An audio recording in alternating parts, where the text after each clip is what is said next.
Good morning, welcome, bienvenue à tous et toutes à Télé-High. My name is Alex Munter. I am the CEO here at CHEO, and we are gathered, of course, this morning on the traditional unceded territory of the Algonquin Anishinaabe people. We acknowledge and honor their stewardship of this land since time immemorial, as we honor and recognize all First Nations, Inuit, and Métis people. 500,000 children a year are helped here at CHEO, coming from across eastern and northern Ontario, western Quebec, and Nunavut.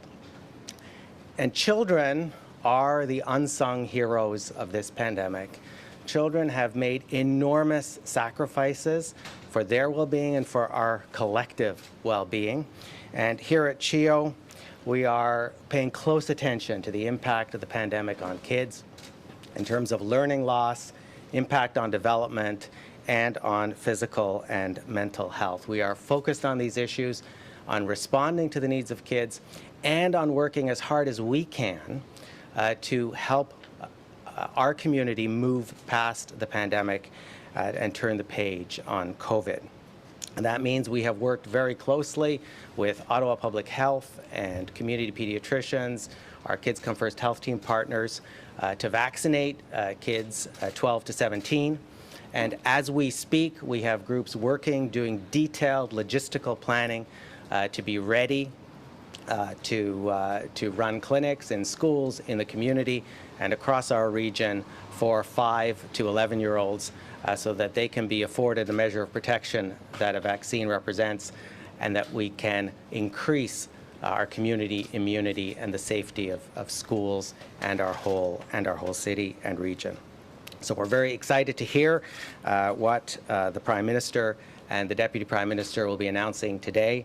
And on that note, it is really my very great pleasure to welcome to CHEO for the first time, I think, the Deputy Prime Minister of Canada and the Minister of Finance, Chrystia Freeland. And for a return visit to CHEO, and this is not a disclosure of personal health information since he said it publicly himself, but the Prime Minister is in fact the first Prime Minister of Canada to have been a patient at CHEO, but he's been back many times since. So welcome back, Prime Minister Trudeau. We're delighted to have you here.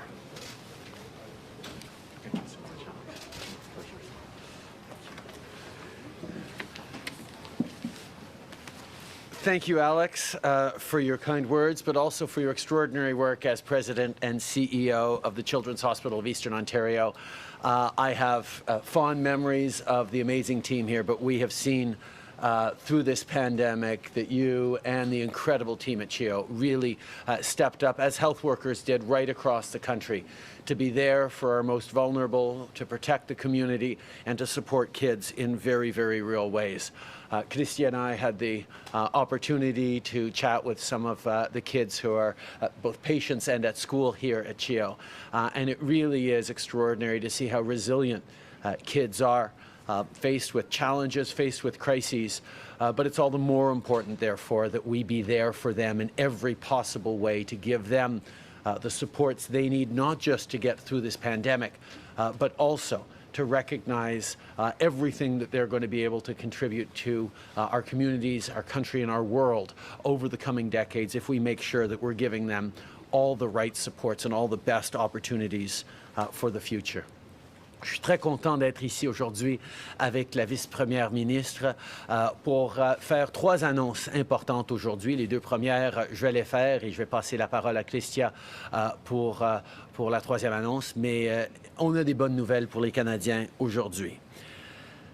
As people know, Canada has been a world leader on vaccinations.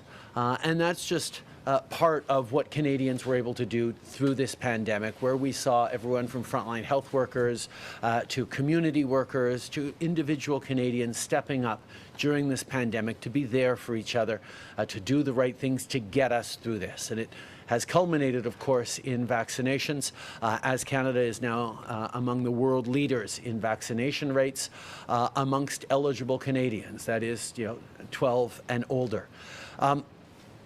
The government also, all the orders of government have been there to support Canadians, particularly on the federal side, where we scrambled to deliver PPE.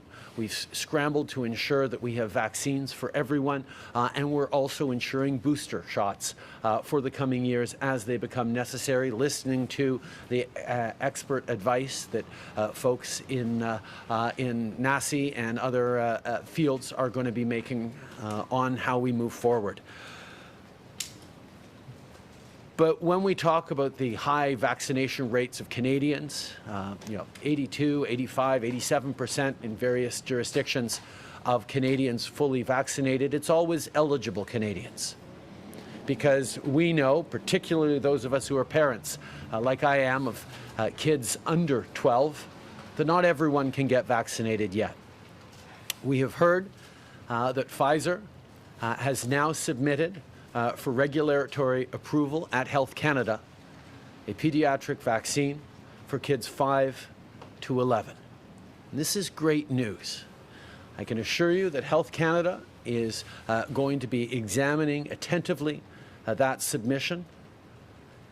And even though I know parents are all going to be eager to get their kids vaccinated as quickly and as soon as possible, I want people to be patient because Health Canada is going to be taking the time necessary to ensure that, like all vaccines approved for use in Canada, vaccines approved for kids 5 to 11 will be fully safe and effective.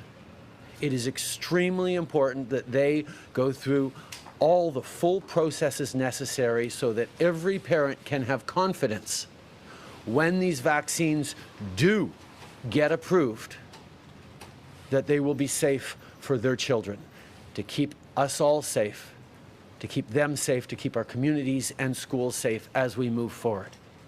And therefore, what I'm very pleased to be announcing today is that we have worked directly with Pfizer, and shortly after the time comes for Health Canada to approve those vaccines for pediatric use, we will receive millions of doses in Canada, enough to get all kids under between 5 and 11 vaccinated as quickly as possible. We will have the supply necessary to support every kid across the country from 5 to 11 with vaccinations as soon as possible after Health Canada approved it. C'est une bonne nouvelle aujourd'hui. Santé Canada, comme vous savez, est en train d'analyser les données et faire les processus rigoureux pour l'approbation du vaccin Pfizer pour les 5 à 11 ans. Et ils vont prendre le temps nécessaire pour s'assurer qu'il soit sécuritaire et efficace. Parce que tous les parents veulent que leurs enfants soient en sécurité, mais ils ne veulent pas prendre de risques non plus. Alors, vous pouvez savoir que si et quand Santé Canada va approuver l'utilisation du vaccin Pfizer pour les enfants, ça va être sécuritaire de le faire pour vos enfants. En même temps, je peux annoncer aujourd'hui qu'on a signé des ententes avec Pfizer pour que, dès que ce soit approuvé pour utilisation au Canada, très peu après, nous allons recevoir assez de doses au Canada pour assurer la vaccination de tous les enfants au Canada de 5 à 11 ans. C'est une très bonne nouvelle pour tous les parents et tous les enfants à travers le pays parce que ça fait longtemps qu'on veut s'assurer que nos enfants aient la protection additionnelle que la vaccination leur donnera, comme plus que 80% des adultes au Canada ont déjà fait. Il y a quelques semaines, on a fait plusieurs promesses par rapport à nos priorités, par rapport à la vaccination, par rapport à la lutte contre la COVID. On a livré sur notre promesse d'assurer un mandat de vaccination obligatoire pour les trains et les avions, un mandat de vaccination obligatoire pour les travailleurs de la fonction publique. Et aujourd'hui, je suis content de pouvoir confirmer un troisième élément de cette promesse, c'est-à-dire la certification ou la preuve de vaccination uniforme pour les déplacements à l'international qui sera disponible à travers le pays. We made a commitment to ensure that there is a national standard for a proof-of-vaccination certificate that will be issued by every province and territory so that people can travel domestically, but particularly internationally. And today I'm happy to confirm that all provinces and territories have confirmed that they will be moving forward with a standardized national proof of vaccination. As of today, so far, we have Saskatchewan, Ontario, Quebec, Nova Scotia, Newfoundland, and all three provinces, all three territories, Nunavut, Northwest Territories, and Yukon, who already have put into use the national standard for proof of vaccination. You can download it onto your phone, you can print it out, you can ask for a copy by mail if you don't have those capacities, but you are now able to show proofs of vaccination immediately in all those provinces, and all other provinces have agreed and are working hard to come online so that as Canadians look to start traveling again, there will be a standardized proof of vaccination certificate that, as we said, we will be picking up the tab for at the federal level to ensure that all provinces are able to do it. And we'll also move forward on our other commitments we made around vaccinations and safety and COVID, which is moving forward on legislation to keep healthcare workers safe from intimidation and being hassled. So we can end this pandemic and get back to the things we love. It's a reminder as well, as we move forward on all these measures, for folks who still haven't yet gotten their full vaccinations, please get yourself vaccinated. It's the way we can all get back to the things we love, avoid further lockdowns, and make sure that our economy comes roaring back and we're keeping our most vulnerable as protected as possible. Troisièmement, et je vais passer la parole d'ici très peu à Chrystia Freeland pour en parler plus longuement, mais par rapport à la relance et la reprise économique, on a vu des bonnes nouvelles. D'abord, le Canada a déjà repris 100% des emplois qu'on avait perdus depuis le début de la pandémie. On voit beaucoup d'entreprises, beaucoup de croissance reprendre à travers l'économie, mais on reconnaît qu'il y a encore des secteurs qui sont durement touchés. On voit par exemple l'industrie du tourisme, les restaurateurs, particulièrement dans les centres-villes, qui ont encore énormément de défis avec les implications de la COVID-19. Et on a fait une promesse très directe aux Canadiens qu'on allait être là pour les appuyer aussi longtemps que nécessaire, mais qu'on allait aussi être là pour assurer une relance économique forte et rapide. Et donc, je suis très, très content de pouvoir passer la parole maintenant à la ministre Freeland pour partager les éléments, les prochaines étapes de notre plan pour lutter contre la COVID-19 et appuyer les Canadiens tout en facilitant une reprise économique rapide et forte. Alors, je suis très content maintenant. I'm very happy now to pass the podium over to Chrystia Freeland. Chrystia.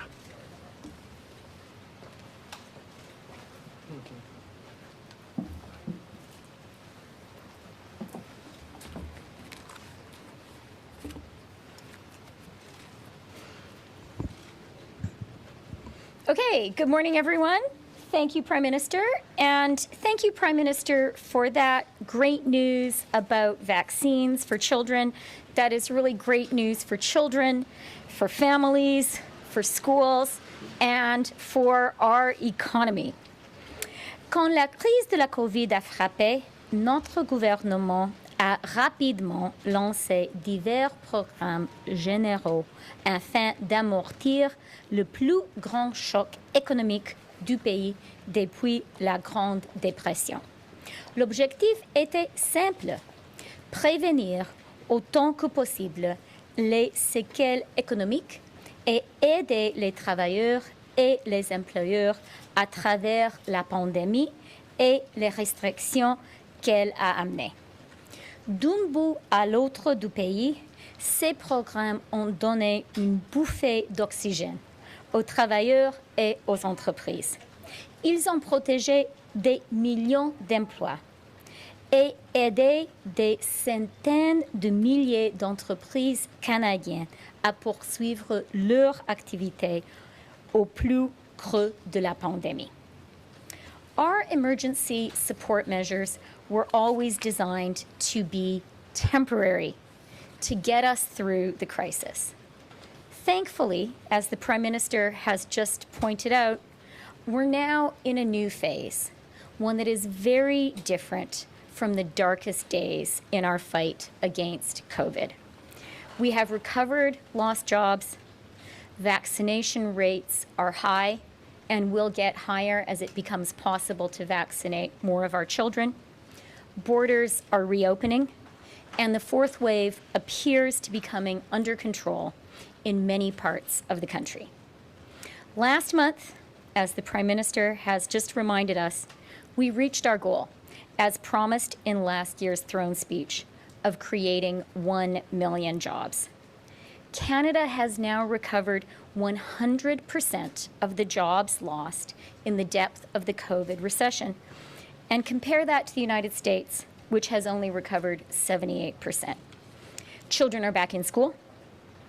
We have accomplished all of this together while sticking to health restrictions that have saved lives. And by that essential measure, Canada is second only to Japan in the G7.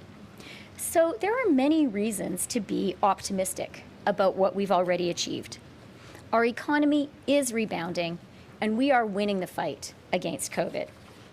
However, it's also true that the recovery is uneven and that the health measures that are saving lives continue to restrict some economic activity. That is why today we are announcing what we very much hope and believe is the final pivot in delivering the support needed to ensure a robust recovery. The existing income and business support programs will end on October 23rd, as previously announced. We are moving from the very broad-based support that was appropriate at the height of our lockdowns to more targeted measures that will provide help where it is needed while prudently managing government finances. And now I'll outline the new programs that we intend to put in place as of October 24th. Premièrement, je vais vous parler du soutien que nous allons continuer d'offrir pour les emplois et les entreprises. Nous continuerons de porter une attention constante aux emplois et à la croissance. C'est pourquoi nous allons prolonger le programme d'embauche pour la relance du Canada jusqu'à 7 mai 2022 à un taux de 50%. Ainsi, les entreprises pourront continuer de réembaucher des travailleurs et de créer les emplois supplémentaires dont nous avons encore besoin. De plus, nous sommes conscients que certaines entreprises sont incapables de répondre toutes leurs activités en raison des restrictions sanitaires nécessaires qui sont encore en place. C'est pour cette raison que nous proposons 2 nouveaux vols de soutien ciblés pour la relance. Le premier vol est le programme de relance pour le tourisme et l'accueil, offrira du soutien aux employeurs par l'intermédiaire des programmes de subvention salariale et d'aide au loyer. On parle ici des hôteliers, des restaurateurs et des agences de voyage qui font encore face à des restrictions visant la santé publique et les voyages. Le taux de subvention accordé à ce groupe d'entreprises très ciblé commencera à 40% pour les demandeurs ayant subi une perte de revenus de 40%. Le taux augmentera en fonction de la perte de revenus jusqu'à concurrence de 75%. The second stream, the hardest hit business recovery program, will be available to employers who can show they have faced deep and enduring losses and will provide support through the wage and rent subsidy programs. The subsidy rate for this group will start at 10% for applicants with a 50% revenue loss, increasing to a maximum 50% subsidy for those with a 75% revenue loss. Support through both of these new streams will be available from October 24th to May 7th of next year. From March 13th to May 7th, the support will decrease by half as we prepare for a full recovery and the end of these extraordinary pandemic-related benefits. The eligibility for these programs will be a two-key system. One key will consider whether the employer has faced a significant revenue loss over the course of 12 months of the pandemic. The second key is revenue loss in the current month. And finally, we are creating a new lockdown support program that will be available in case the pandemic requires further local lockdowns in any part of the country. For those businesses that face temporary local lockdowns, we will make the wage and rent subsidy available up to the maximum amount for the duration of the local lockdown. We're putting this insurance policy in place now to ensure that provinces, territories, and municipalities can continue to make the right public health choices, knowing that support will be there for workers and businesses. Et nous allons aussi tenir notre promesse électorale d'offrir du soutien aux artistes et aux techniciens. Deuxièmement, nous faisons quelques ajustements au programme de soutien aux revenus créé dans le contexte de la pandémie pour qu'il concorde avec la nouvelle phase de la relance. Comme c'est le cas pour les mesures de soutien aux entreprises, nous passons de programmes généraux à du soutien plus ciblé. We're still fighting the fourth wave of this pandemic, and it is particularly virulent in some parts of the country. Temporary local lockdowns are still a possibility in the months to come. We want Canadians to know that we intend now to put in place a measure that would snap into action immediately to support workers in the event of a new local lockdown. As the CRB has done up until now, this new benefit, the Canada Worker Lockdown Benefit, would provide $300 a week to workers who are subject to a lockdown, including those who are ineligible for employment insurance. We also know that Canadians across the country may need continued support from the Canada Sickness Benefit and the Canada Caregiving Benefit. We all need to protect ourselves and one another by staying home when we're sick. And our children, many of whom still cannot be vaccinated, are particularly vulnerable, which means parents may need to be able to stay home to take care of them. So, we intend to extend eligibility for both of these benefits until May 7th of next year, and will increase the maximum duration of each benefit by 2 additional weeks. We estimate the total cost of these measures from October 24th through to May 7th of next year will be $7.4 billion. That compares to the $289 billion we have spent on income and business supports since the start of the pandemic.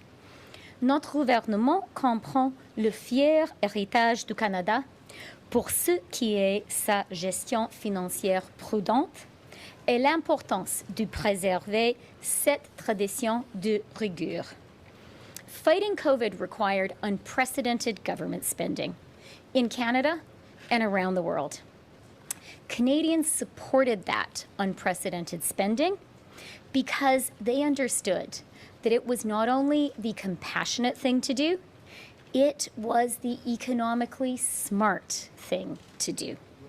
And they understood that providing support to businesses and workers during lockdowns allowed us all to do the right thing together and to save lives. Aujourd'hui, au moment où l'économie se rétablit et des emplois sont créés, où nous nous faisons vacciner et les restrictions sont levées prudemment dans nos communautés et à nos frontières, il est temps d'adapter nos mesures de soutien aux revenus et aux entreprises à ces circonstances plus heureuses. Today, our support needs to be more narrow, more targeted, and less expensive. And we need to look forward to the day, now not too far off, when we will be able to bring it to an end entirely. Our unrelenting objective is to protect and create jobs and to drive economic growth. It is to ensure the strongest possible recovery for everyone. Merci.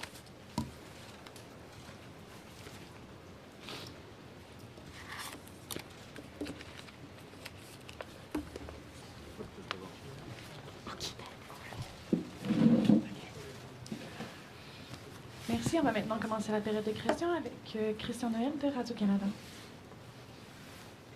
Bonjour, M. Trudeau. Vous dites qu'on change de phase. Il faut payer moins cher pour les programmes d'aide. Il faut que les programmes d'aide soient plus ciblés. Est-ce que ça veut dire que vous avez subi peut-être des pressions, notamment au niveau de la PCRE, qui peut nuire à l'embauche, aux problèmes de pénurie de main-d'œuvre, et que la relance économique qui est à venir était un peu sur les stéroïdes et que là, vous essayez de rétablir un niveau plus stable ou plus juste au niveau de l'économie? À chaque étape de cette pandémie, on a suivi les besoins médicaux, les besoins de la science, les recommandations des experts et ce lien entre le marché du travail et l'économie et la réalité sanitaire à laquelle on faisait face. Dans les premières phases de la pandémie, c'était extrêmement important que les gens restent chez eux. Et donc, oui, la PCRE et les autres enjeux, les autres programmes étaient là pour permettre aux gens de rester à la maison parce qu'on ne voulait pas qu'ils aillent au travail. Évidemment, on est en train de voir que l'économie reprend dans la plupart des secteurs maintenant. Et on reconnaît qu'il y a effectivement une pénurie de main-d'œuvre dans certains secteurs et les gens ont la possibilité maintenant de retourner au travail. Et donc, de continuer un appui général avec la PCE n'est pas tout à fait nécessaire pour l'économie. Mais en même temps, on sait que dans certains endroits, il y a des chances, on l'espère que non, il y a des chances que la situation d'éclosion locale exige plus de mesures de lockdown. Et donc, nous allons être là pour appuyer les gens qui sont affectés directement dans les endroits où ils sont. Mais avec ce qu'on voit à travers le pays maintenant, c'est plus logique ni souhaitable de préserver ces soutiens généraux. On préfère être plus ciblé pour les individus qui sont dans une situation de fermeture locale, mais aussi pour les entreprises dans des secteurs comme le tourisme, le secteur des arts et de la culture, qui ont encore besoin de soutien ciblé. Pour les entreprises qui pensent en avoir encore besoin et qui ne font pas partie de ces groupes-là, qu'est-ce que vous avez à leur dire? Parce qu'ils vont trouver qu'il y a des revenus qui vont leur manquer. Donc, qu'avez-vous à leur dire à eux? Et deuxièmement, si ça va coûter moins cher, ça va coûter combien? On a fait la promesse pendant la campagne électorale que les secteurs les plus durement touchés, comme le secteur du tourisme, on allait être là pour des appuis jusqu'à 75 % pour des pertes de revenus. C'est ce qu'on livre aujourd'hui. On ajoute à ça du soutien pour le secteur d'hospitalité, comme les restaurants, qui, on sait, particulièrement, comme j'ai mentionné, dans les centres-villes, où il y a encore beaucoup de défis à reprendre les chiffres et les clients qu'on avait avant. On va être là pour les aider.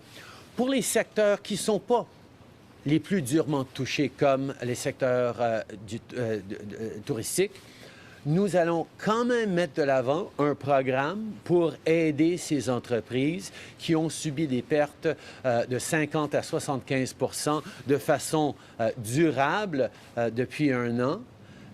avec de l'aide qui va aller de 10 jusqu'à 50 de soutien. Donc, il y a encore des programmes pour ces entreprises qui sont durement touchées, mais il y en aura moins parce qu'on sait que l'économie commence à reprendre. Et comme Mme Freeland l'a dit, le coût total de fin octobre jusqu'au mois de mai est autour de 7 milliards de dollars. David Aiken, Global News. Good morning, everybody. Just a note, would have been helpful to have some background documents on a new $7 billion spending program. We don't have a piece of information, so I'm looking forward to getting that information, Minister Freeland, from your folks. Question about the... They are available. We will get them. We don't have them yet. We got lots of stuff on the vaccine passport. It was great to get a briefing and things like that. Okay. Just put that out there first. Listen, it's the first time we had a chance to ask you about Admiral MacDonald's letter to the generals and staff officers, flag officers. I wonder, first of all, what you make of that letter, and can you see any circumstances in which Admiral MacDonald will resume his duties as the Chief of the Defence Staff? First of all, in response to Admiral MacDonald's letter, the acting Chief of Defence Staff and the Minister of National Defence gave extremely direct responses to it, to which I have and had nothing to add. They very much speak for both the forces and the government in response to that. It is important that we take the right decisions in the right way to ensure that survivors and all who serve in the Canadian Armed Forces are at the center of decisions taken. Certainly, the personal views expressed by Admiral MacDonald in that letter do not align with what the practices or approach that we have of putting victims and survivors at the center of everything we do, and it will be taken into account as we make a final determination on the permanent post of Chief of Defence Staff. You said before, when we've asked about some of the issues with the military, that they don't get it, I think, was roughly some of the... they're not getting the problem here. And yet, your government is still allowing the military to try to solve the problem. And at what point do you say to Ms. Arbour, we need some interim measures, or take a more direct approach? I mean, even since MacDonald's letter, we've had a couple of instances of more generals who are now subject to investigation. So what's it going to take?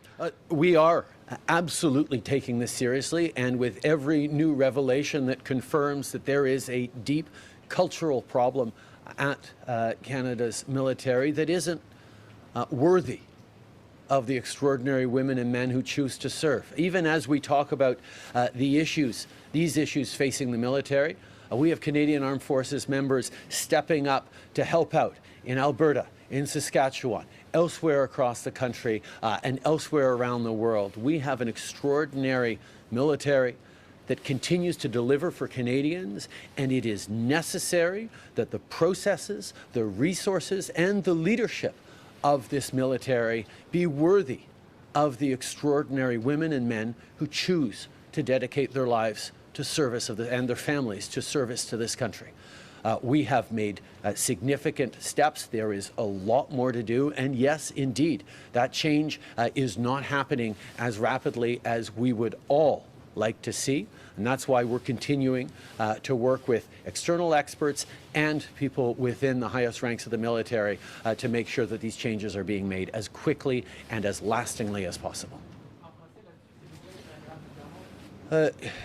D'abord, le ministre de la Défense et le chef de l'état-major actuel ont répondu directement et fermement à la lettre de l'amiral, et je n'ai rien à ajouter à leur réponse très très claire là-dessus, sauf que pour dire qu'évidemment, quand nous allons prendre des décisions sur le poste permanent du chef d'état-major, nous allons prendre en compte le besoin de mettre les survivants et des gens et leur vulnérabilité au centre du leadership et des processus des forces armées.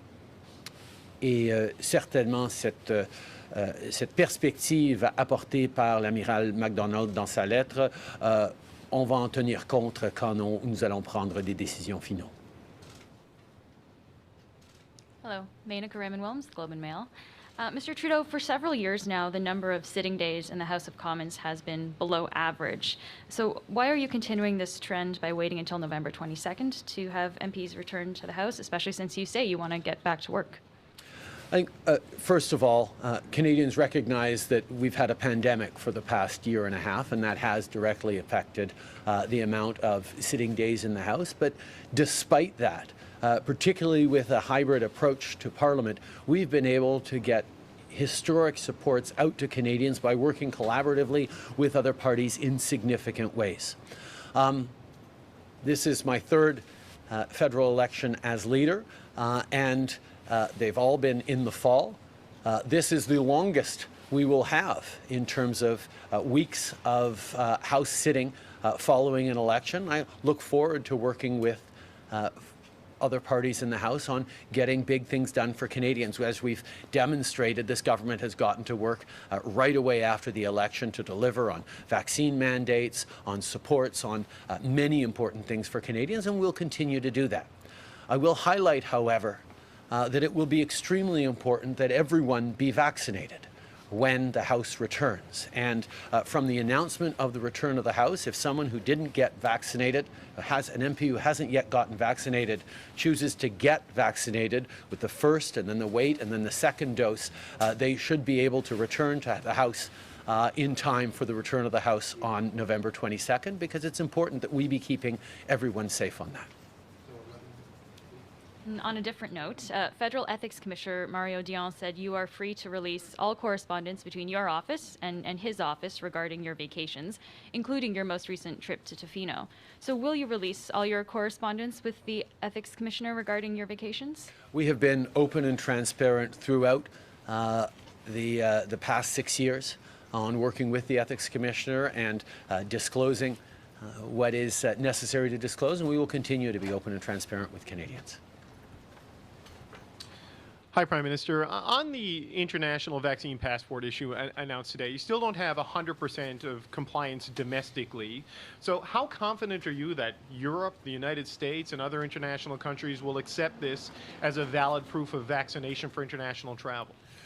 First of all, we do have 100% compliance across provinces and territories. All provinces and territories have agreed to a national standard that will be an accepted proof of vaccination for destinations around the world. It is correct that not every province has yet delivered on that, but I know they are all working very quickly and should have resolved that in the weeks to come, certainly in time for people starting to travel again as we ease off some of those travel restrictions and demand proof of vaccinations for traveling. There are many different standards being looked at around the world. Europe has one. We are using the Smart Health Card format that many places in the United States and elsewhere around the world are using. We are very confident that this proof of vaccination certificate that will be federally approved, issued by the provinces with the health information for Canadians, is going to be accepted at destinations worldwide as proof of vaccination. Okay. D'abord, nous avons l'approbation et l'engagement de tous les provinces et territoires sur l'utilisation d'une preuve de vaccination uniforme canadienne pour des voyages à l'international. Un grand nombre de provinces et tous les territoires l'ont déjà en place. Les autres sont en train de travailler pour les livrer dans les semaines à venir et je suis très confiant qu'ils vont être disponibles pour les Canadiens à mesure qu'ils se mettent à voyager. Et si jamais une province ou d'autres prend plus de temps pour le faire, il y a encore des preuves de vaccination qui vont être acceptées actuelles pour des voyages domestiques et probablement à l'international aussi. Mais on va y arriver dans les semaines à venir avec un certificat uniforme à travers le pays. And I have a question about the benefits program that was announced today. I think it's easy to see how businesses would transition based on the benchmarks that have been announced. But for individuals relying on the CRB for income support, moving entirely to a lockdown workers benefit, how do they transition? What are the criteria? Is this only for places under harsh local lockdowns, or people who are just unable to go back to work in a particular sector? How do they get income support under these new measures that start in just 3 days? That's an excellent question, and it's something that the Minister and I have spoken about extensively over the past number of weeks, and I'll turn it over to her. But just to say that we are ensuring that we are both continuing to be there for Canadians, to have people's backs as we've always said they would, while ensuring that the economy comes roaring back. And that's the principle that we're building on right now. And with that, I'll turn it over to Chrystia to speak to more details on this transition.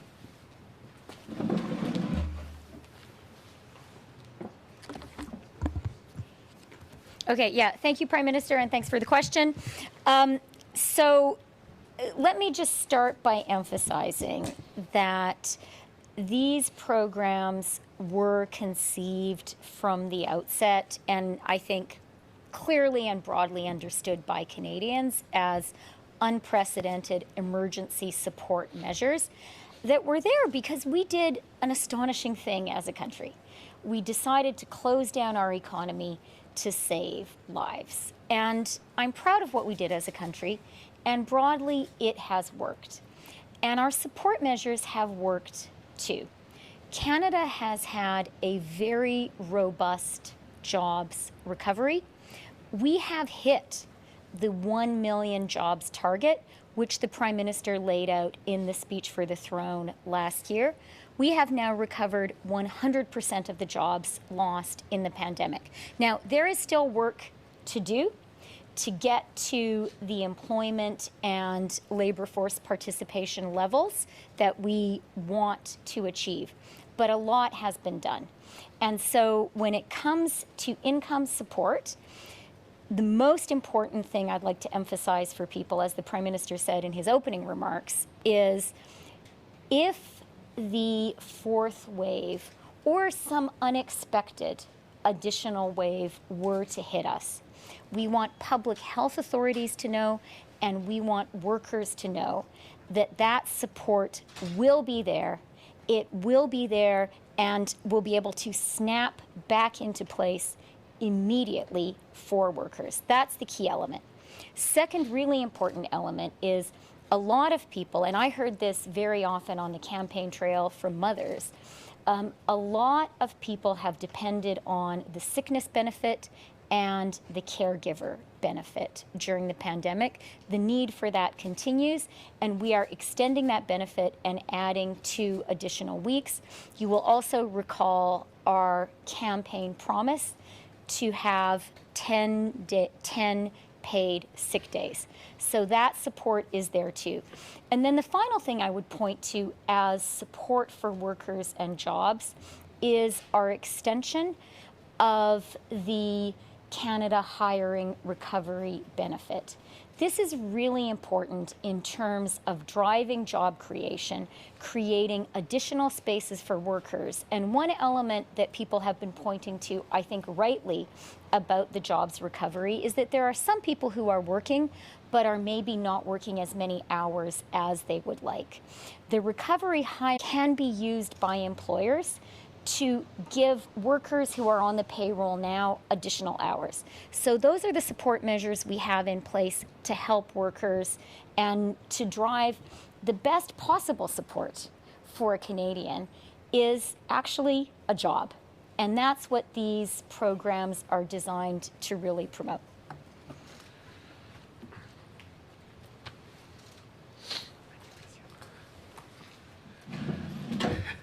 Glenn McGregor, CTV News. Prime Minister, on the question of mandatory vaccination for members of Parliament, what did Mr. O'Toole tell you about the number of MPs in his caucus who are not vaccinated? And are you not concerned that their constituents will lose their voice in Parliament if they are not allowed to attend? Would you consider other ways of allowing them to participate if they are not vaccinated? Let's first of all talk about those constituents. In every single province and territory across this country, the majority of Canadians have done the right thing and gotten vaccinated, gotten fully vaccinated. So it is puzzling to me that there are people out there who think that just because they are members of Parliament They do not need to keep themselves, their loved ones, or their constituents safe when the vast majority of Canadians have done the right thing. All parties in this House, except for the Conservatives, are unequivocal in terms of our own safety individually, in terms of the safety of the people who work in the House, in terms of making sure that Canadians are safe when they go into constituency offices to get services from the federal government. Members of Parliament need to be fully vaccinated. It is on Mr. O'Toole to explain why he thinks people should not be fully vaccinated if they want to serve as members of Parliament, and why, indeed, he doesn't even think there should be a hybrid model so those who aren't fully vaccinated can still speak up for their constituents in the House of Commons, as both the NDP and the Liberal Party are fully open to continuing to do. So those are questions for Mr. O'Toole, but I know that Canadians expect their members of Parliament to be leaders, and every party has recognized that vaccination is the way through this.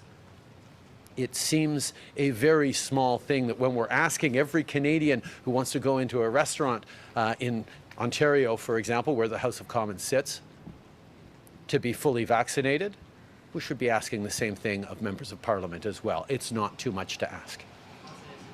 Okay. Je pense que c'est très clair que la grande majorité des Canadiens dans toutes les provinces et territoires ont choisi de se faire pleinement vacciner.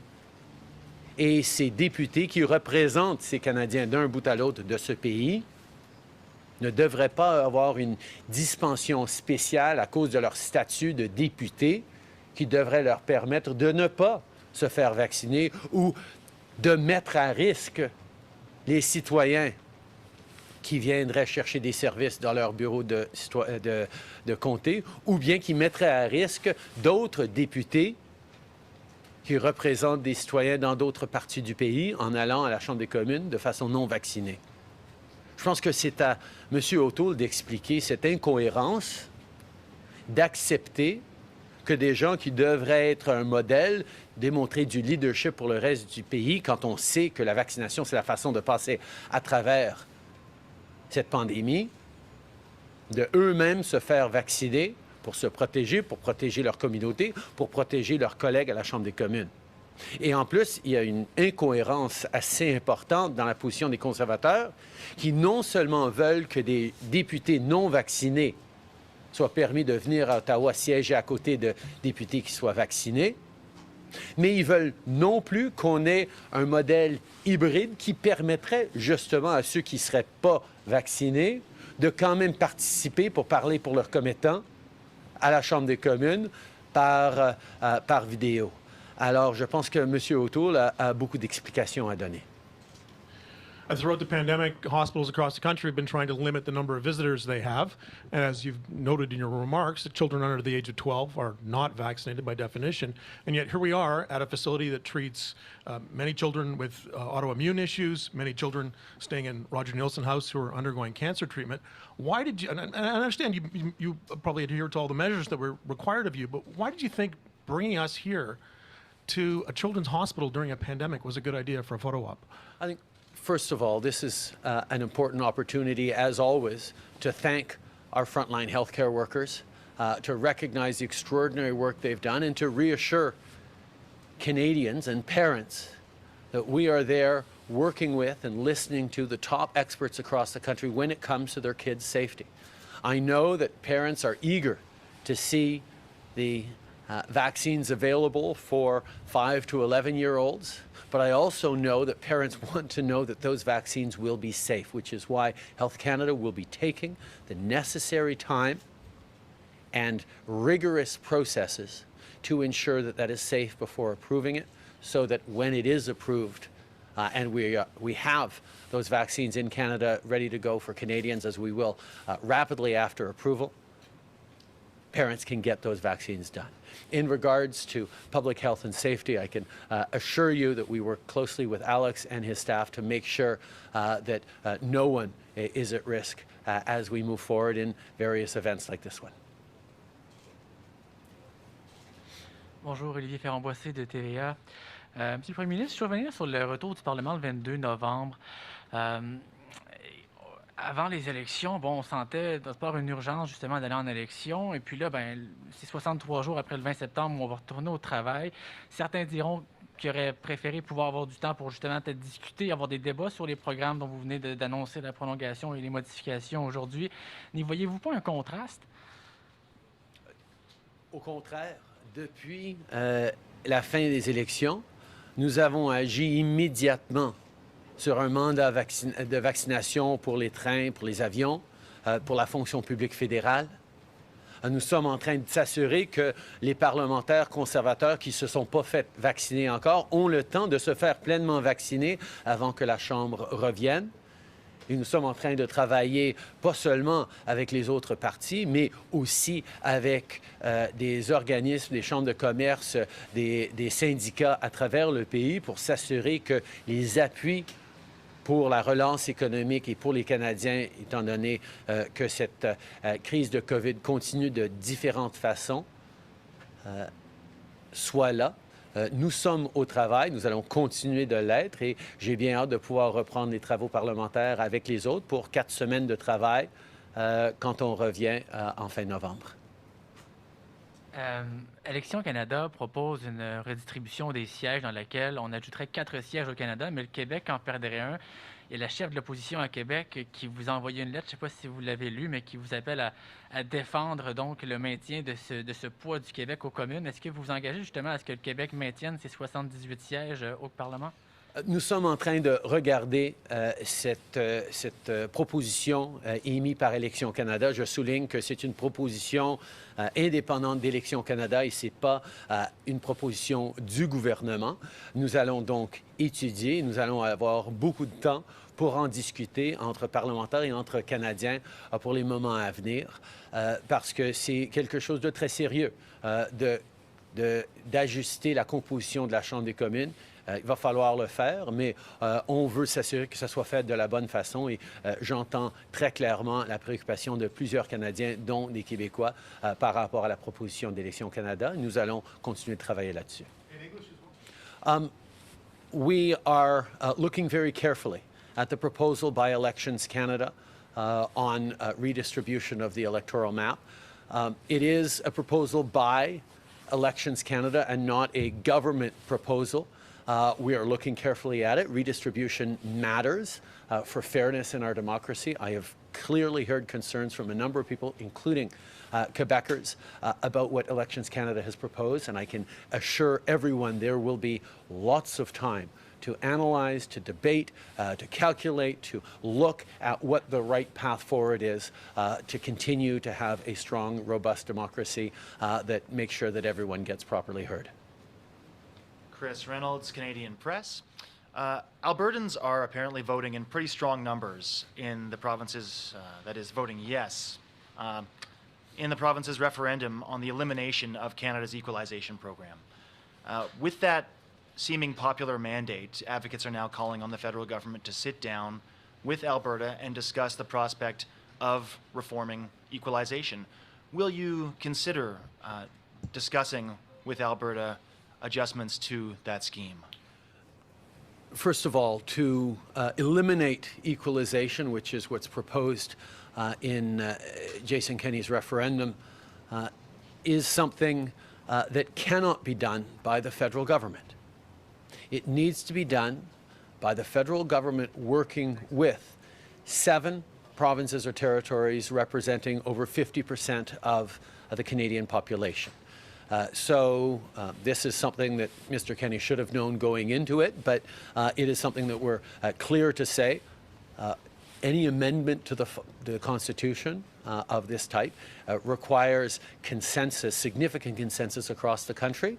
And I'm sure these are things that Mr. Kenney is going to want to bring up at the Council of Federation meetings in the coming weeks. Secondly, there's something that has always struck me as incredibly political about what Mr. Kenney has done around stoking up concerns around equalization. Given the current formula for equalization, that is applied in Alberta and indeed across the country was actually put in place and created by the government in which Mr. Kenney sat around a cabinet table. So he himself contributed and approved of the current equalization formula that he's now stirring up sentiment against a few years later. I find that the kind of politics that is not necessarily helpful at a time where this federal government has delivered more supports across the country, including to Alberta, than any government in history. And we will continue and are continuing right now with members of the Canadian Red Cross and the Canadian Armed Forces present to support Alberta through the very difficult times they're going through, linked to decisions that the Premier himself made and didn't make over the past few months, resulting in a fourth wave.